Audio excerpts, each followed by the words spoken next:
Abortion abortion abortion. अब तो मज़हब इस्लाम में अबॉर्शन को लेकर काफ़ी डिबेट्स और मिसकंसेप्शन और काफ़ी ब्लेम्स भी किए जाने लगे हैं। पहले ये एक पर्सनल चॉइस हुआ करता था, बट आजकल तो इसे पॉलिटिकल डिबेट्स बना दिया गया है। तो आइए समझते हैं कि एक्चुअल में अबॉर्शन मज़हब इस्लाम में क्या है। क्या मज़हब इस्लाम अबॉर्शन की इजाज़त देता है या नहीं देता है? कब और किस वक्त और किन हालात और कंडीशंस में अबॉर्शन किया जाना चाहिए और किन हालात और कंडीशंस में अबॉर्शन बिल्कुल ही हराम और नाजायज़ अमल है, और दूसरे क्या कुछ अबॉर्शन के रिलेटेड बातें हैं, आइए इस वीडियो में हम उनको अच्छे से समझने की कोशिश करते हैं। सबसे पहली चीज़, मज़हब इस्लाम में औरतों का क्या मकाम है।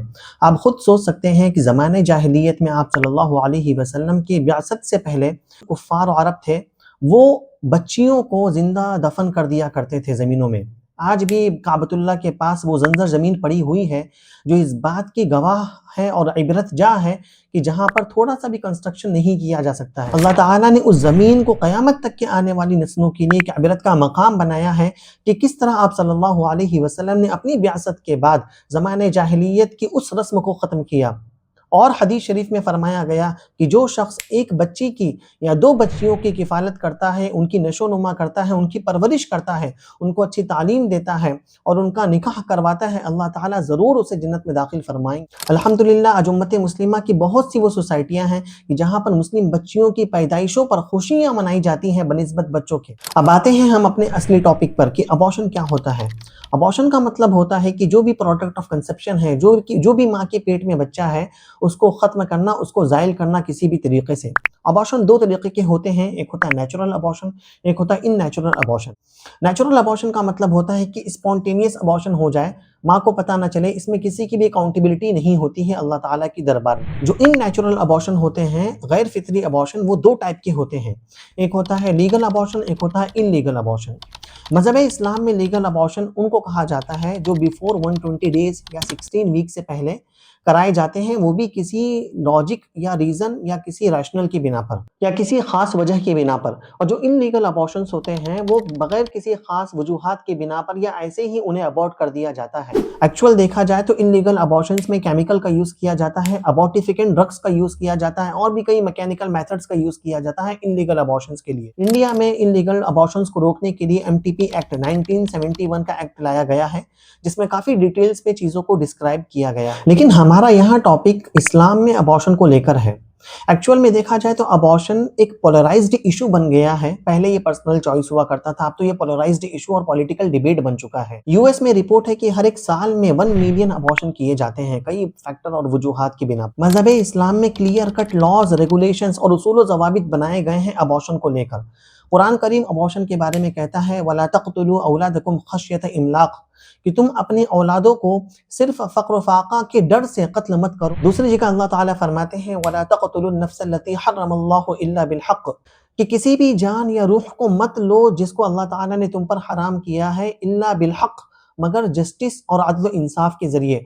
और वो जस्टिस का वन ऑफ द पार्ट है जो लीगल अबॉर्शंस इस्लाम में कहा जाता है, जिसके बारे में हम आगे बात करने वाले हैं। लेकिन उससे पहले मैं कुछ स्यूडो फेमिनिस्टिक लोगों के ख्यालों को रूल आउट करना चाहता हूँ जो कहते हैं माय बॉडी माय चॉइस। सबसे पहली चीज़, ये आपकी बॉडी नहीं है, ये बदन, ये जिस्म, ये रूह, ये अल्लाह ताला की तरफ से अमानत और ट्रस्ट है। दूसरी चीज़, जो आपके पेट में प्रोडक्ट ऑफ कंसेप्शन है, उसके जान का हक आपके इख्तियार में नहीं है कि आप जैसा चाहें वैसा उसके साथ करें। अब आइए ये समझने की कोशिश करते हैं कि मज़हब इस्लाम में अबॉर्शन के क्या लॉज एंड रेगुलेशंस हैं।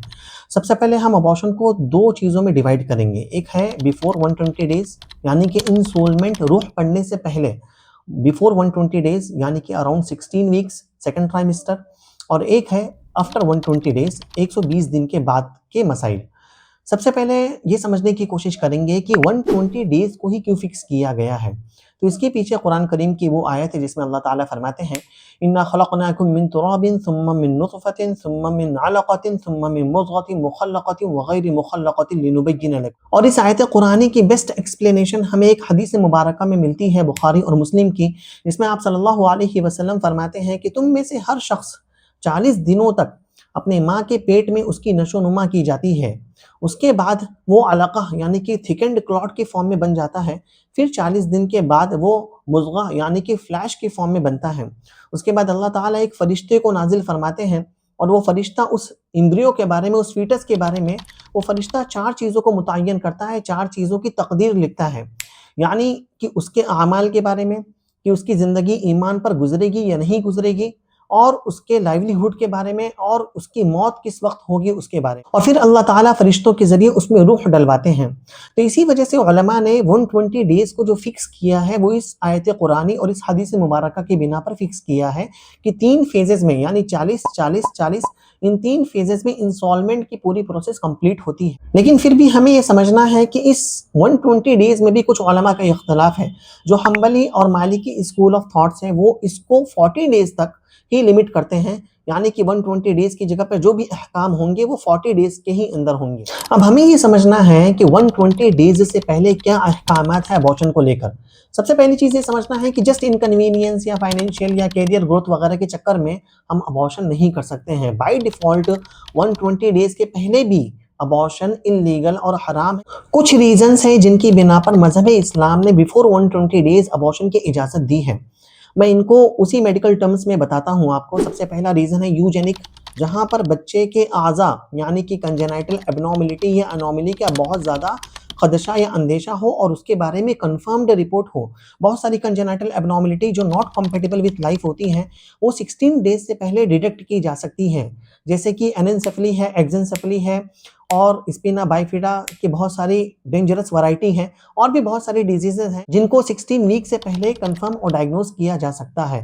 ان کیسز میں ابارشن کی اجازت مذہب اسلام دیتا ہے۔ دوسری سب سے اہم وجہ تھراپیوٹک، یعنی کہ ماں کی زندگی اور ماں کی جو حالت ہے وہ ان ڈینجر ہو جائے گی اگر وہ اس پریگننسی کو کنٹینیو کرتی ہے، یا تو مینٹلی یا تو سائیکولوجیکلی وہ پریگننسی کو یا ڈیلیوری کو بیئر نہیں کر سکتی ہے، یا تو اس کی حالت اور صحت پر خدشے کے بہت زیادہ امکانات ہیں، یا تو وجہ یہ ہے کہ اس بچے کی ولادت کے بعد ماں کے لیکٹیشن میں پرابلم آئیں گی جس سے پہلے بچے کے صحت پر بہت زیادہ اثر پڑنے والا ہے۔ تو ان تمام وجہوں کو لے کر اور اسے سرٹیفائیڈ گائنیکولوجسٹ، پیڈیاٹریشین، امبرولوجسٹ یا نیوناٹولوجسٹ کے سرٹیفیکیشن کے بعد ہی ابارشن کیا جانا چاہیے، قاضی اور مفتیان کرام سے فتویٰ لے کر۔ یا تیسری کنڈیشن ہے ہیومینیٹیرین کازز کی، جیسے ریپ اور انسیسٹ، جن میں ایک عورت سائیکولوجیکلی بہت زیادہ ڈسٹربڈ ہو جاتی ہے، تو اس میں بھی مذہب اسلام نے بیفور 120 ڈیز ابارشن کی اجازت دی ہے۔ جو چوتھا کاز ہے جو مذہب اسلام میں الاؤ نہیں ہے وہ ہے کانٹراسیپٹیو فیلیور، جبکہ یہ چوتھا کاز میڈیکل MTP ایکٹ میں الاؤ کیا گیا ہے۔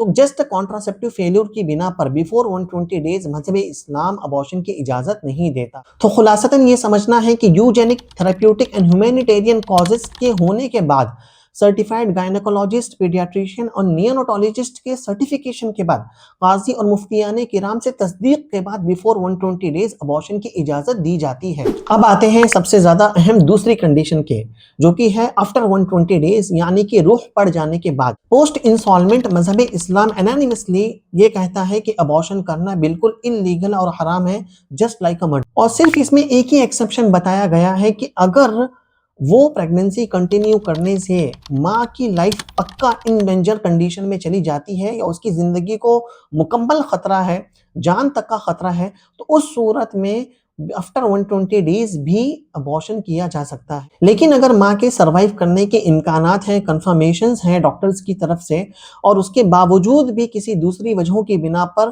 پوسٹ انسٹالمنٹ آفٹر 120 ڈیز اگر ابارشن کیا جاتا ہے، تو اس کا کفارہ اور جزیہ ان لوگوں پر ہوگا جن لوگوں نے ابارشن کرا ہے، چاہے وہ ڈاکٹر ہو یا چاہے وہ عورت۔ آئی ہوپ کہ آپ کو مذہب اسلام میں ابارشن سے related before 120 days, after 120 days کے اسٹرکٹ رولز اینڈ ریگولیشن سمجھ میں آ گئے ہوں۔ آپ اس ویڈیو کو ضرور اپنے ڈاکٹر دوستوں کے ساتھ اور دوسرے لوگوں کے ساتھ شیئر کریں تاکہ انہیں بھی یہ جانکاری معلوم ہو سکے۔ جزاک اللہ خیر۔